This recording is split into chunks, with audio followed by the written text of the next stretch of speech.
இங்க ஹீரோயினுக்கு குழந்தை பெத்துக்கணும்னு ஆசையா இருக்கும். அதனால அவ அழகான ட்ரெஸ் மேக்கப்லாம் பண்ணிட்டு அவ புருஷனுக்காக வெயிட் பண்ணிட்டு இருக்கா. வெளியே காலிங் பெல் சத்தம் கேட்டோடனே அவ புருஷன் தான் போய் ஒரு டிஃபரெண்டான போஸ் நின்று கதவை திறக்கிறா. ஆனா அங்க அவ புருஷன் இருக்க மாட்டா, கீழ் வீட்டுக்காரர் தான் நிப்பாரு. அவர் முகத்தை திருப்பிட்டு கீழே ஃப்ரீயா முட்டை தராங்க, வந்து வாங்கிட்டு போன்னு சொல்றாரு.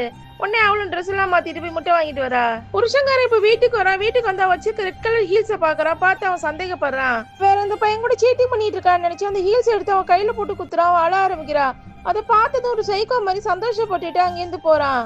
அதே மாதிரி ஒரு நாள் அவன் சமைச்ச சாப்பாட்டுல ஒரு கல் இருக்கும். அது ஒரு பெரிய குத்தமா நினைச்சு அவளை போட்டு அடியடி அடிக்கிறான். அவன் கழுத்தை பிடிச்சி நெரிக்கிறான். இதே மாதிரி அவளை தொடர்ந்து டெய்லி டார்ச்சர் பண்றான்.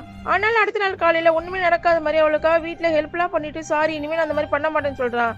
அவளும் வேற வழி இல்லாம அவனை மன்னிச்சிடுறான். இந்த மாதிரி அடிக்கிறதும் மன்னிக்கிறதும் தொடர்ந்து நடந்துட்டே இருக்கு. ஒரு நாள் இவன் குடிக்கிறதால தான் இப்படிலாம் பண்றான்ட்டு மெடிக்கல்ல போய் மெடிசன் வாங்கிட்டு வரா. அவனுக்காக செஞ்ச குழம்புல அந்த மெடிசனை கலந்துடுறா. அதே நேரத்தில் புருஷன்காரங்கிட்ட ஒருத்த மெடிசன் வாங்கின விஷயத்த சொல்லிடுறான். சாப்பாட்டுல மெடிசனா கலக்குறேன்னு சொல்லி அவளை போட்டு அடிக்கிறான். அடுத்த நாள் வந்து அதே மாதிரி சாரி கேட்கறான். ஆனா இந்த முறை ஹீரோயின் மன்னிக்காம போய் ரூம்ல கதவை சாத்திக்கிறா. அவன் கொஞ்ச நேரம் வெயிட் பண்ணி பார்த்துட்டு வேலையை கிளம்பி போயிடுறான். புருஷங்கரை வெளியே போனதும் ஹீரோயின் இப்போ வந்து அவகிட்ட இருக்க பாத்திரத்தெல்லாம் போட்டு உடச்சிட்டு இருக்கா. அப்ப பக்கத்து வீட்டுக்காரன் வந்து ஏமா அவன் கூட வாழ்ந்துட்டு இருக்கான், டைவர்ஸ் பண்ணிட்டுன்னு சொல்றான். உங்க வேலையை பாருங்க, என் வாழ்க்கையை பார்க்க எனக்கு தெரியும் அவனை திட்டி அமைச்சிடறா. ஆனாலும் அவனுக்கு மனசு கேட்க அவனுக்கு தெரிஞ்ச ஒரு போலீஸ் கிட்ட லஞ்சம் கொடுத்து அந்த கேஸ் எடுக்க சொல்றான். அந்த போலீஸும் ஹீரோயின் கால் பண்ணி ஸ்டேஷனுக்கு வர சொல்றாரு. டொமஸ்டிக் வயலன்ஸ்ல 3 இயர்ஸ் உள்ள போடலாம், நீ அவன் மேல கம்ப்ளைண்ட் கொண்டு போலீஸ்காரர் சொல்றாரு.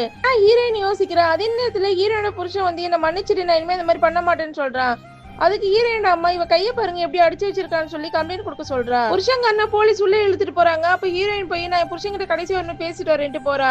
உடனே புருஷங்காரன் ஹீரோயின் கையை பிடிச்சி இனிமே நான் எந்த தப்பு பண்ண மாட்டேன், நம்ம குழந்தை பித்துக்கலாம், குடிக்கிறதா விட்டுறேன்னு சொல்றான். ஹீரோயினும் சரி கடைசியா ஒரு முறை சான்ஸ் கொடுக்கலான்னு சொல்லிட்டு போலீஸ் கிட்ட போய் கம்ப்ளைண்ட் வேணான்னு சொல்லிட்டு வந்துடுறா. வீட்டுக்கு போறப்போ இதுக்கெல்லாம் காரணம் உங்க அம்மா தானேன்னு சொல்லி அவங்களை அடிச்சிடுறா. ஒன்னு ஹீரோயின் ஏன் எங்க அம்மா அடிக்கணும்னு கேக்குறா. அதுக்கு ஹீரோயினோட அம்மா இவன் முக்கியமா நான் முக்கியமானு கேக்குறாங்க. அதுக்கு ஹீரோயின் என் புருஷன் தான் முக்கியம்னு சொல்லிடுறா. ஒன்னு ஹீரோட அம்மா அங்கேருந்து கோச்சிட்டு கிளம்பிடுறாங்க. ஹீரோயின் புருஷனை லவ் மேரேஜ் பண்ண ஒரே காரணத்தால அவன் எவ்வளவு அபியூஸ் பண்ணாலும் தாங்கிட்டு போறாங்க. இதை பத்தி நீங்க என்ன நினைக்கிறீங்கன்னு ஒரு கமெண்ட் பண்ணிட்டு போங்க.